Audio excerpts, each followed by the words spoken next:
The following program is for entertainment purposes only.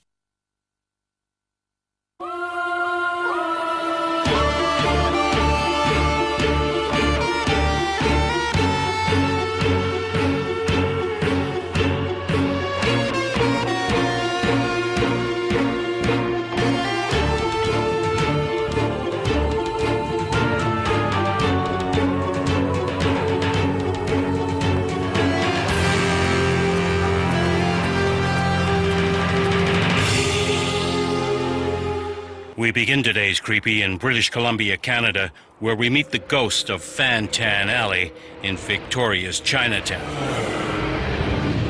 And we'll investigate the tales of haunting at historic Kiefer House in Thorold, Ontario.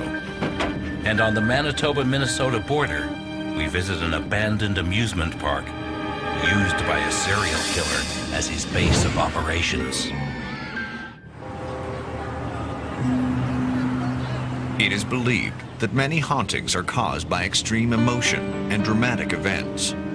That may be the reason that more than 100 years after a rejected lover committed a horrible murder, the ghost of the anguished murderer still roams the streets of Victoria's Chinatown. I was walking with a friend, and it was a very clear night. Not a lot of noise or other distractions.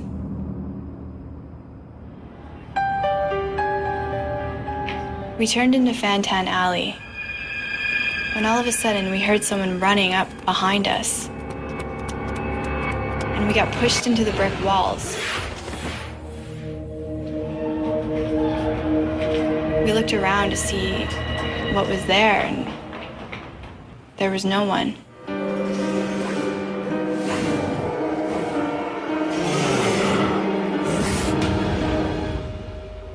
A young man, spurned by the woman he loves, is moved to commit the most heinous crime, murder. But after the deed is done and the anger has passed, he finds he cannot live with his crime. But suicide does not provide release, and his spirit is trapped in this world, reliving his crime forever. I was shopping in Chinatown. I picked up a few groceries, realized I was running late, so I headed down an alley. Watch it! Oh, that kid nearly knocked me over. What kid? That kid, the kid that just ran by. There's no one there. Just some. I had not heard anyone coming up behind me, and whoever it was really shoved me hard.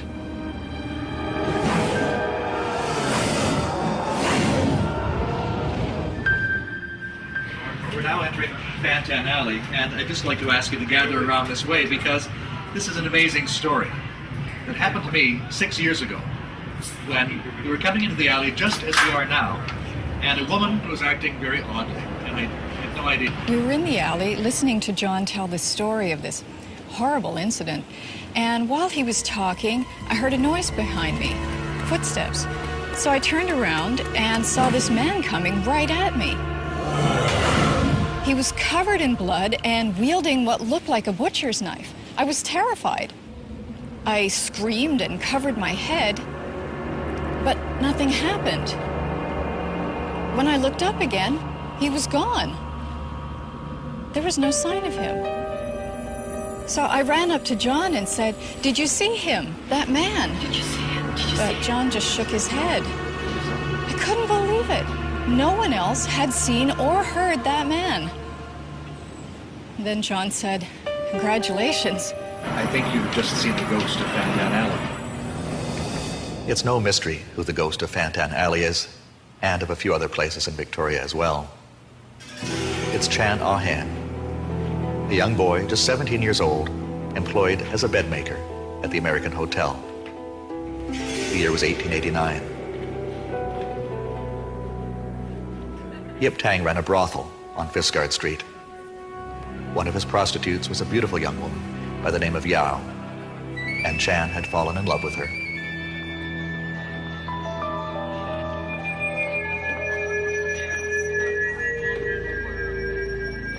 He came by many times.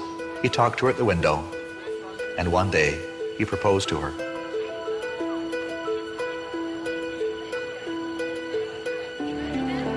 She thought he was joking, and she laughed at him and said she couldn't leave Yip Tang.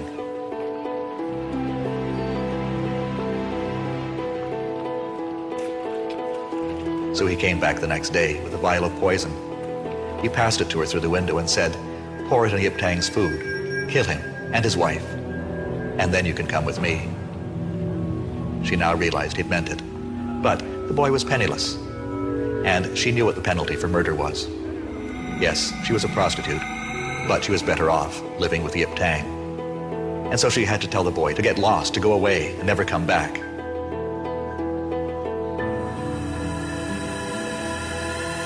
And she did it so brutally, the boy lost face.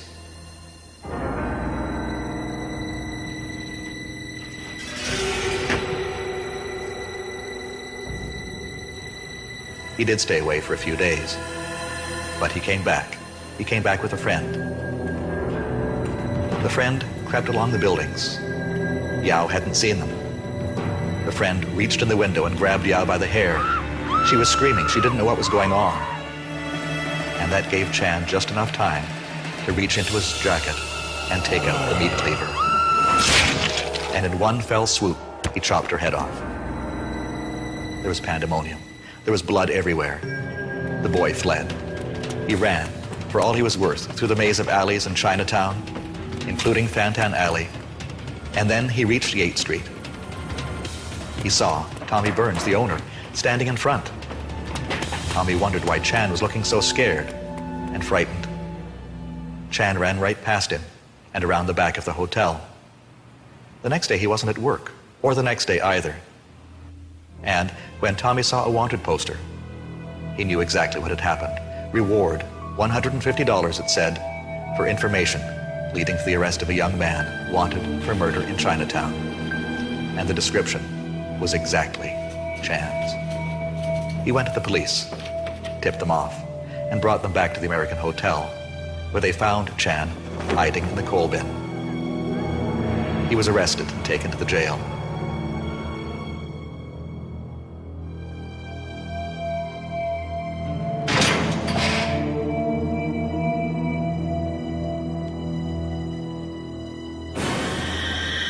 Just 2 days later, the boy took his shirt and hanged himself in his cell.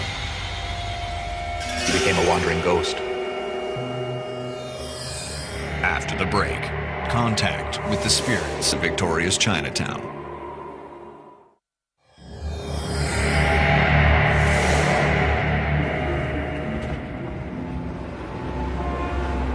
I'm Alison Skelton, and I'm a psychic consultant, and I'm here to see if I can get some information, some feelings about this alley and what went on here, and the runaway murderer from Fantan Alley. And yeah, I'm just going to see what happens. As soon as I get into the alley, I sort of feel this sense of resistance, like there is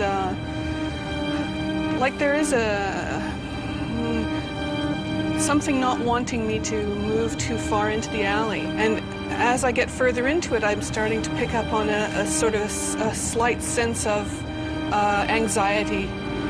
My heart's beginning to beat rapidly, and a sense of apprehension is coming over me. I have a feeling that it's this part of this particular area of the alley where people have experienced the feeling of being pushed as somebody, as if somebody is running down the alley and pushing them aside to get past. Because yeah, I want to walk this way, and I feel like there's some obstruction, and this is where the obstruction takes place, almost right opposite this archway. So this might be the spot at which people feel that sense of being pushed. I'm feeling like I want to sort of spin around here, like I want to turn, like just turn, and I don't know what that is. It's probably not some body who was turning, but it's an energy or a force that has created a kind of whirling feeling just in this space. Again, that sense of turmoil is quite strong right here.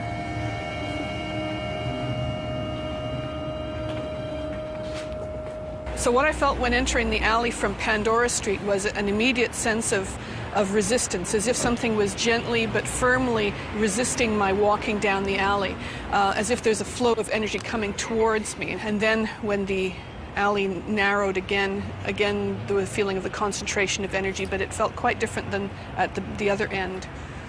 Now that I'm out of the alley, it feels much more open and accessible and happy and alive, and there doesn't feel like the same sort of pressure. Chan Ah Hung, speak to me via this flame.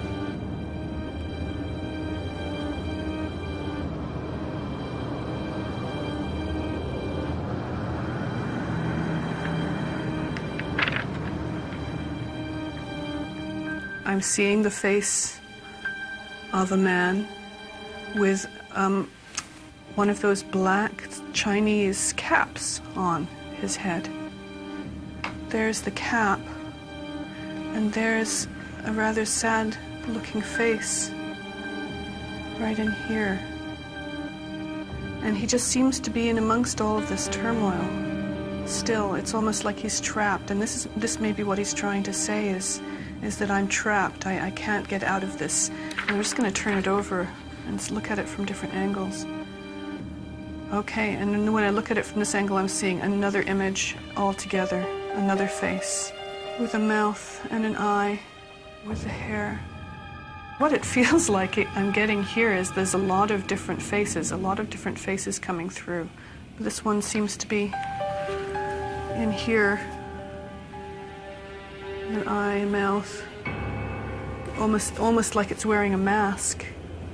But it looks much more, it feels much more sort of suspicious and veiled and slightly hidden, like it's angry. So I'm definitely getting that Chan Ah Hung is angry that he is trapped in this constant feeling of having to relive or re-experience this event and the running away and the turmoil and just that feeling of also fleeing for his life. It's just, horribly distressing. And that's probably a lot of what I was picking up in the alley when I was getting that anxiety and that thumping in my heart, that feeling of, fight or flight, that I think is probably what's being expressed through some of those images. A love turned to hatred and a terrible murder. Is this what compels Chan's ghost to run through the streets of Chinatown? A soul still shocked by the horror of his crime, searching for the peace that has eluded him for 100 years. Kiefer Mansion, sitting on a hill overlooking the Welland Canal in Thorold, Ontario, has 200 years of history within its walls. After sitting empty for several years, it is being restored to its original grandeur. But future visitors should be forewarned that many of the building's previous inhabitants are said to be still living there as ghosts. This happened at the Kiefer residence during a restoration process. I was working on the second floor, and I descended down to the first floor to pick up some materials. I turned to my left to notice a person walking towards me. It was a figure that was looking very sickly and wet. I yelled out for assistance. Hello? Because I wished to help this person. When I turned back to look at this person, the person had disappeared. And there was no moisture on the floor. Thinking it was an illusion, I turned to my right and I was going to leave the spot, but suddenly this figure lurched at my throat. It started to strangle me, and I felt that I was going to lose consciousness. Suddenly, from the second floor, one of my co-workers yelled down, "Hey, Bob!" As I suddenly came back to my senses, I noticed that my hands were tightly around my throat, and they were dripping with water. Also, as I removed my hands from my throat, I noticed my chest was thoroughly soaked. I decided to move away very quickly, to run for my life. never to return to the Kiefer residence again. If these walls could talk. The Kiefers acquired this property in the early 1800s. Then, during the War of 1812, it became a field hospital. Kiefer House was a hospital again during the post-Second World War baby boom, and, until recently, a geriatric hospital. This house has witnessed many births and an equal number of deaths. Some say the building still holds the spirits of those who lived and died within its walls. We're here in Thorold, Ontario, here at the Kiefer Mansion, also known as Maplehurst, and we're going to be going inside investigating as a team. And I'm Stephanie from Haunted Hamilton, and I'm going to be documenting the entire investigation here with the camcorder, the camera for taking pictures, and I also have dividing rods here to use tonight too.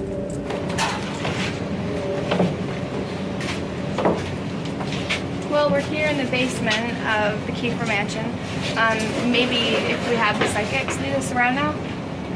There's several nasty spots down here we could go take a look at. First one is this room back here with the blue door. I do not like this room. I know that at one point this was a hospital. This to me feels like it would have been the morgue. It's just really creepy. It feels like death. It's very closed in. It's just extremely unnerving going into this room. I'm not getting any conscious energy here. It's just, like I said, ideal and emotion. So this is really one of those spaces where unhappiness rested for so long. It's hard to breathe in here. I don't want to stay in here. George Kiefer built the first house on this site. It was a log cabin. He lived there with his first of 4 wives, Catherine, and their children. In 1812, he joined the Lincoln Militia.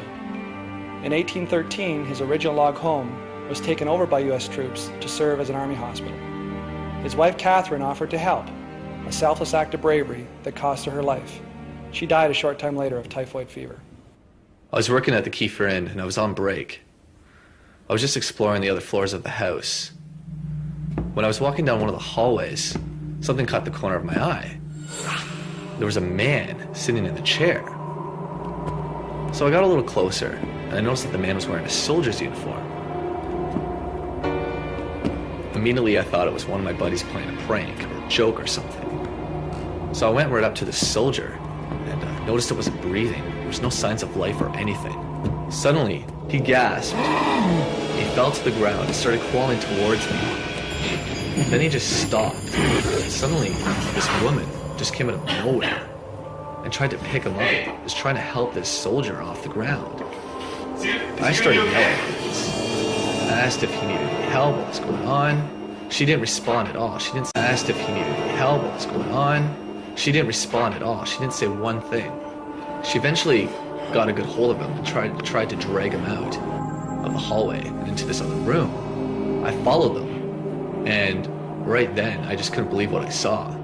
She dragged him into the wall. They just disappeared. After break, some of my buddies came back and I told them what happened.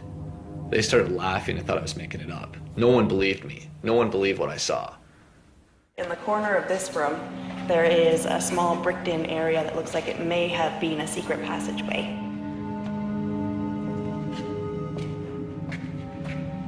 If you look around the corner here, there is a small spot you can see has been bricked over with red brick and painted again. This is where we think the underground tunnel came up in this house.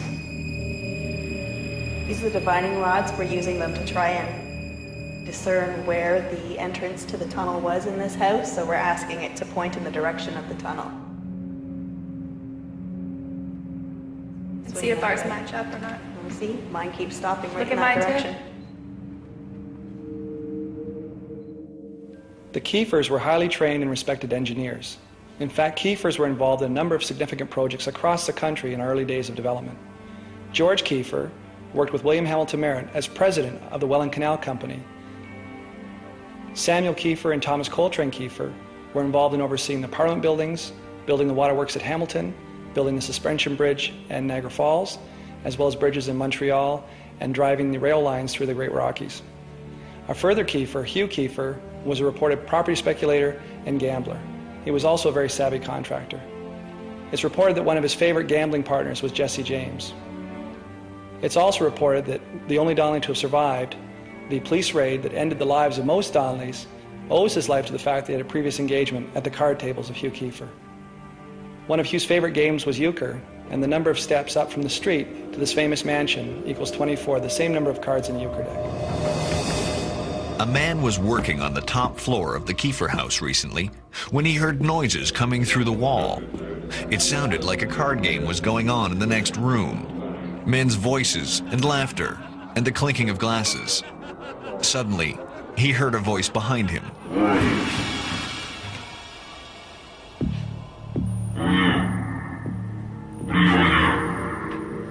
The stranger paused for a second, then appeared to walk into a wall.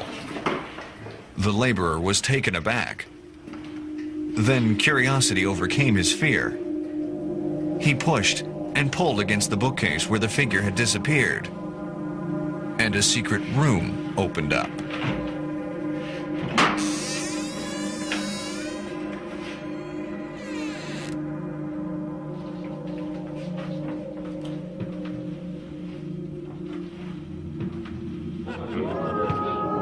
Inside, there were 3 men, dressed like the first, and just as drunk, sitting around a card table. One of the players caught sight of him, and instantly, the whole scene vanished. The worker couldn't believe what he had just seen. The Kiefer mansion was eventually sold, and for most of the 20th century, it served as either a maternity hospital or a chronic care facility. The chronic care facility treated patients with both physical and mental illnesses. After the break, a nurse recalls her scary encounter with the ghosts of Kiefer House.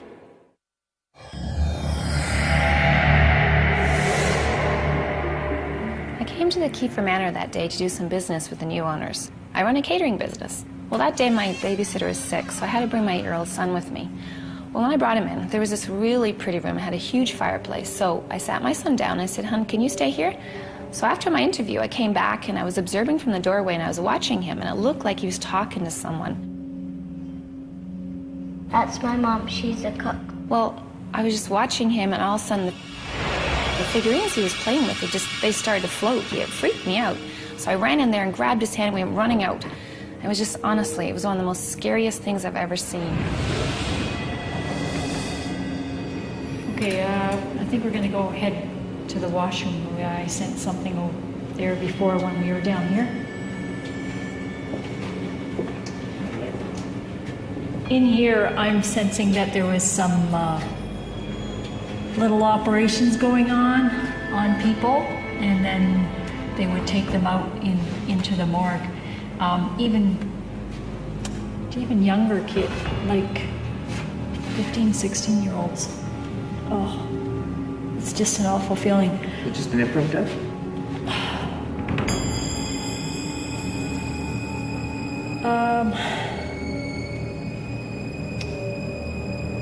I don't know. I think it is just an imprint, but I can feel it all down my body. I can feel shaking, and as if they didn't finish and the person died, and then it just took them out. I can't stay in here anymore. Yeah, really strong. Yeah.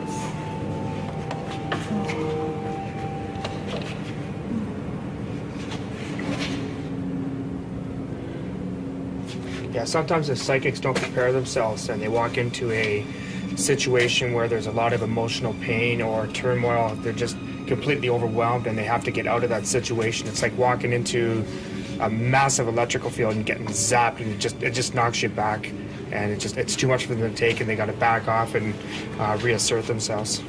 Yeah, we need to take a couple minutes wind down. She's really overwhelmed here. It was really strong, whatever was in there, and she really needs to shut the cameras off for a couple minutes, wind down.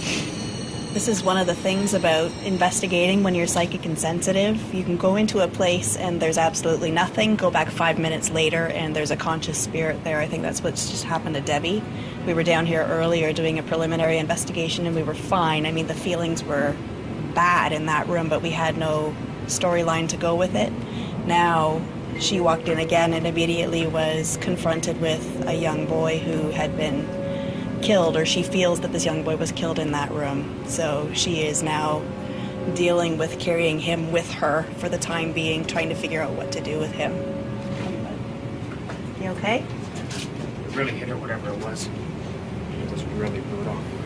I saw, I think it was 15, 16-year-old, and it was like a low bed, and they were doing something to his throat, and he wasn't quite sleeping yet, or whatever they did. I don't know if they had anesthetic or anything in that time. And they were doing something to his throat, but he wasn't quite sleeping, and he could feel it, and he was. Then I felt him that there was blood splurting out of his throat, and that he had died on the table when.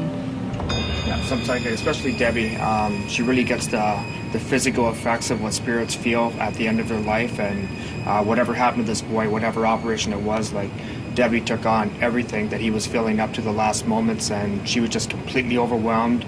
We had to take her out of the situation, take her upstairs. She was ice cold. We were holding her hand. We had to try and calm her down.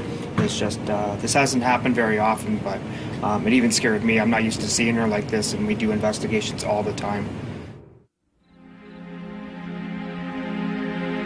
A nurse who was working the late shift in the 1940s had a strange encounter with a ghost from an earlier time. She was doing a final check downstairs when she smelled cigar smoke. It came from a man dressed in a hospital gown. Thinking he'd wandered away from his ward, she approached the man.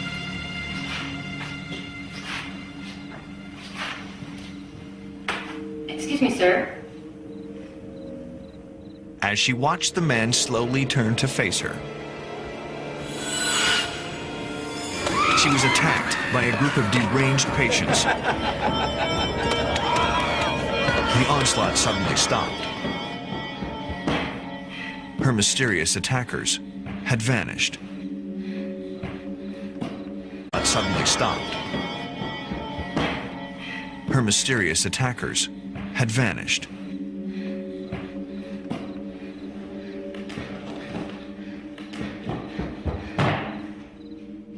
More than just a building, Kiefer Mansion is a piece of Canadian history. Visitors are encouraged to come and visit, but they should keep an eye out for the spirits who still call it home. The crowds have long gone from Pennyland Amusement Park. The band has packed up. The revelers gone home.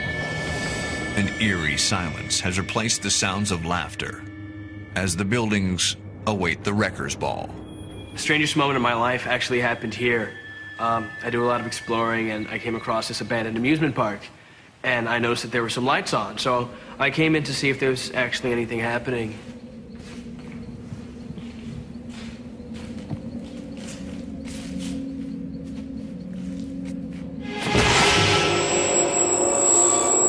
This girl appears, and she's smashed against this window, and her face is cut up, and she's bleeding. She really looked like she needed some help, so I go to see if there's anything I can do, and this guy's in my way, and then I see that he has a knife. So he starts coming for me. Then all the lights in the gazebo go out.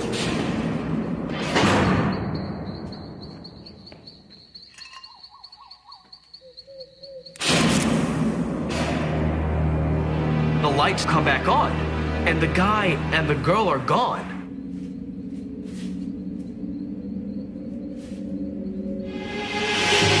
All that's left was this bloody handprint, and it disappears right in front of me.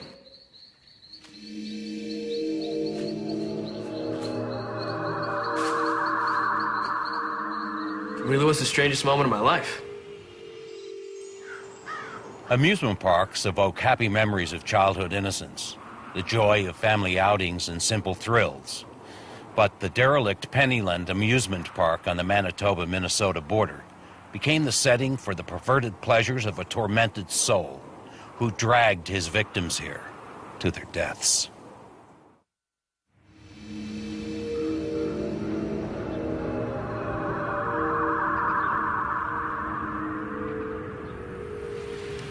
I'm standing here in Pennyland Amusement Park, which is now abandoned, but during its 25 years of operation, over 200,000 people walked through its gates to enjoy its rides and amusements. Behind me is where the Ferris wheel stood. It was as beautiful as anything on Coney Island, but there was a terrible accident in which several people died, and the park had to shut down. Later on, something even more bizarre and dark occurred. The abandoned buildings of Pennyland became the setting for the most horrible of crimes, perpetrated by a madman, the details of which are not known to these intrepid investigators from Borderland Paranormal Research. I'm Casey Fannin. I'm here with my team, Barry, and we brought in a psychic, Sebastian. We're at Penny Lane Amusement Park. It's been abandoned for a few years now. We understand there's been some activity going on here. We wanted to come down to see if we could find anything. Sebastian, what about you? You feeling anything? Well, it takes me a little bit of time to kind of settle in and feel what's here, but I feel like there's like a lightness of color, like the fun of an amusement park, but there's also something, I don't know, like more in the foreground that's like a kind of a dark hollow shape, but I don't really know exactly. Now, I know nothing about this park. What it is. What about you? Did you know anything about this place? No, I never, I mean, I don't want to know anything about it in advance. It's kind of better to feel the present. Okay, I understand that. Well, let's keep moving to see if we can find anything, okay? Hey, Casey, I'm starting to pick up some activity here. Right around here? Yeah, levels are getting high again. Well, I do know that this is where the Ferris wheel once stood, and the workings are right underneath there. What about you, Sebastian? You feeling anything? Yeah. Yeah? It's really grim. How do you feel about going down?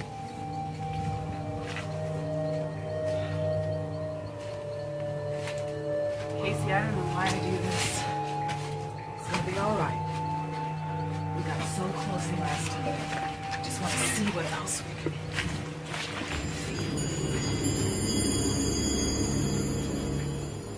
All right, you guys come here. I know this is kind of corny, but I need you to.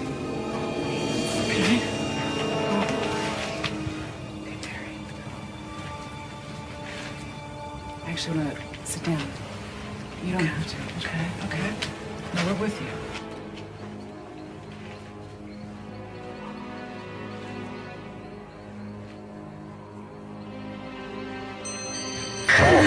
You okay, Sebastian? Sebastian?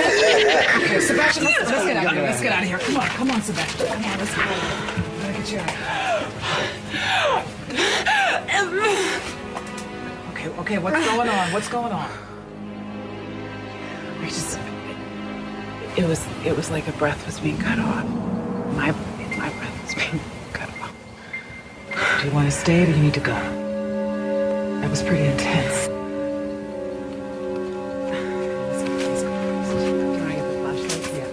Don't worry, you just got it. Go ahead. Casey's got it.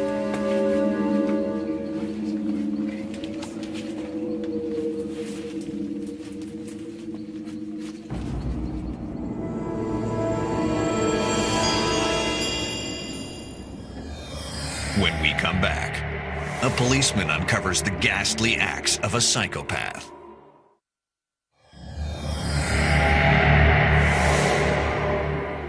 When you join the police force, you have an idea of what you might encounter when you're on the job. One night I got a call. It seems somebody found a body at the old Pennyland Amusement Park.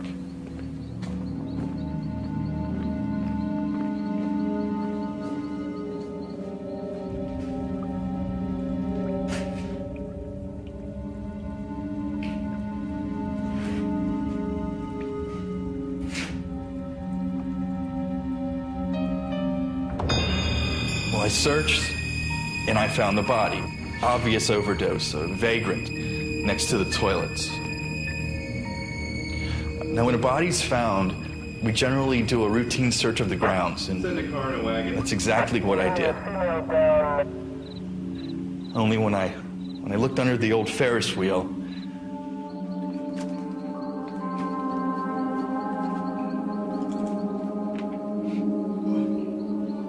what I found next.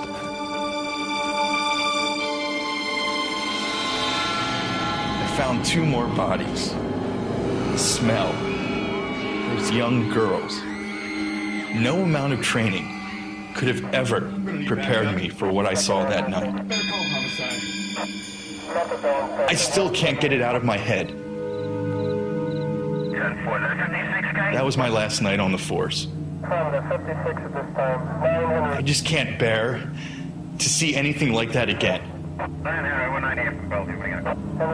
How could someone be capable of that?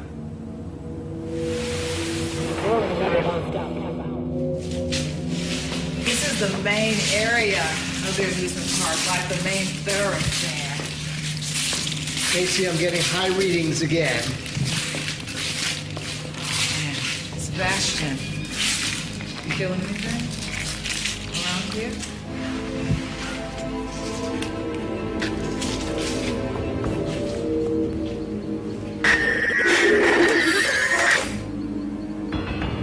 Somebody was trapped in here. Inside here. Somebody was confined in here.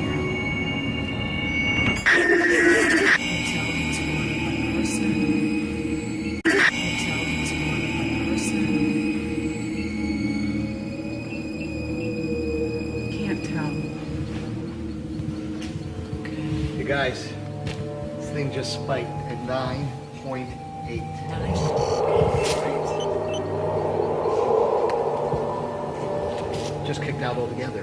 That's not supposed to happen. No, that's a brand new piece of equipment. Listen, we got it. I have another one. We'll get it. Look, I think we should all stay together. Come on, Sebastian, let's go.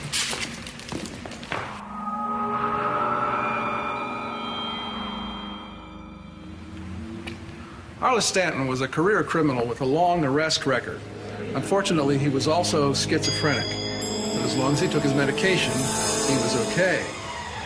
After he was released from the state prison, he took up residence here in the abandoned park. Unfortunately, he also went off his medication.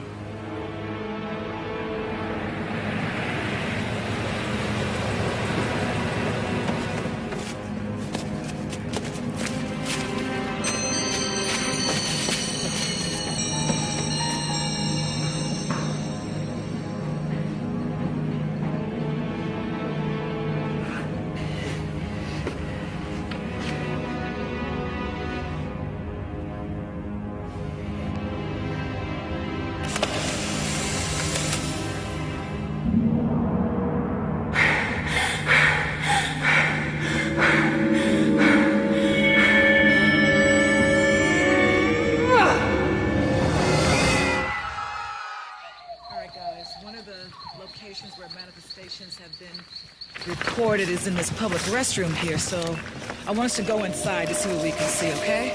Yep. Got your equipment ready, Barry?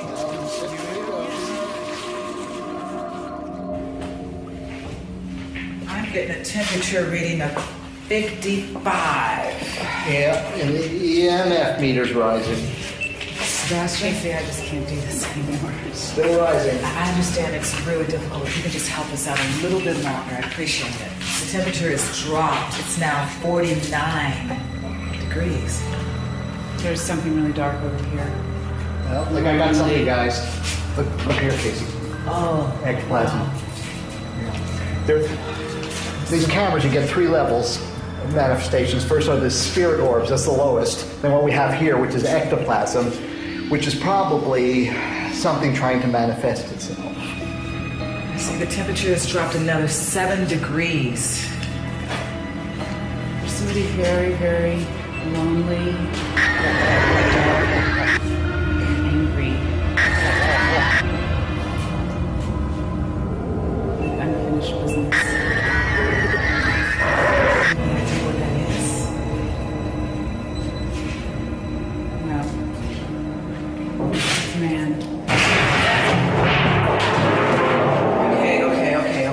That was really strange. Let's get out of here. Come on, Sebastian. There.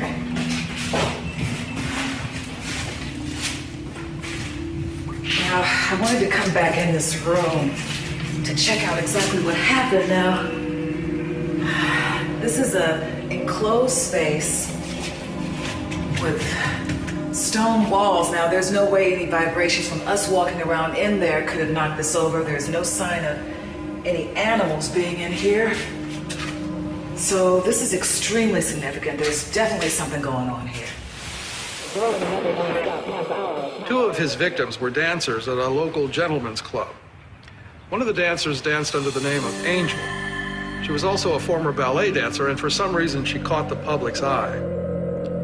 Hers is one of the spirits that haunts this park. People have come to refer to her as the Angel. So, I was walking in the woods by this old abandoned amusement park at night. I saw this vision. It was a woman, and she was beautiful. She was the most beautiful thing I've ever seen.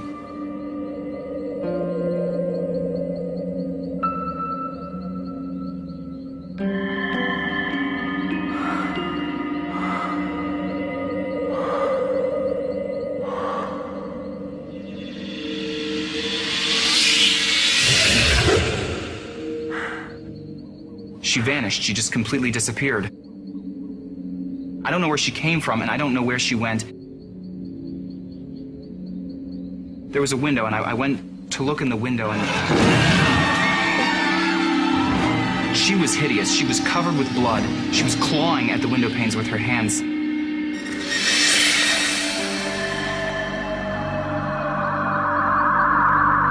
And then she disappeared. And I was terrified, and I fled. And I've never seen anything like it, and I've never heard of anything like it, and that's what happened. The police found blood, hair, and tissue samples in the room behind me, which led them to believe that this is where the murders took place. The killings were slow, brutal, and of a ritualistic nature. The police only found 2 bodies here, but they did find other blood, hair, and tissue samples, which led them to believe that as many as 10 people may have been brought here as victims.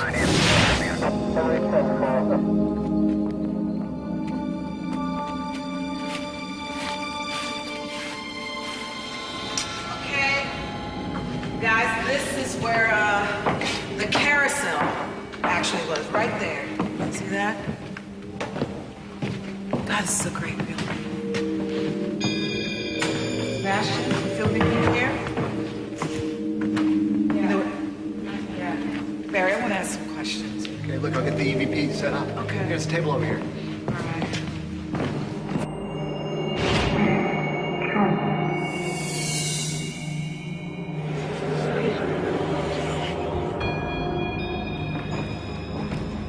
I think it's a... Here, make sure those boards are safe. Guys, it's here. Oh, I got something on here. What is that? Come on. Watch the nails. It's a box. It's a box. It's a box. It's a box.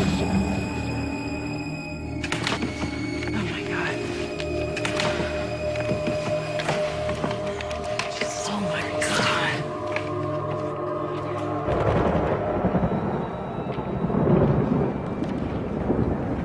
Look at this. Oh my God. This is definitely more than just paranormal evidence. It's forensic. Look at this. I don't want to look at it. Look at, oh my God. I think we should get out of here. Ready. I'll take this with us. Come on. Let's go.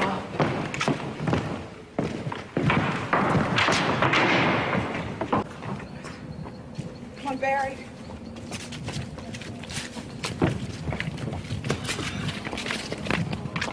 We were in the space where the carousel used to be, and Sebastian felt something, and we went down to this hole and found this box, and it's got pictures of women with duct tape on their mouths, and there's a bloody knife. I can't talk about this anymore. I need to...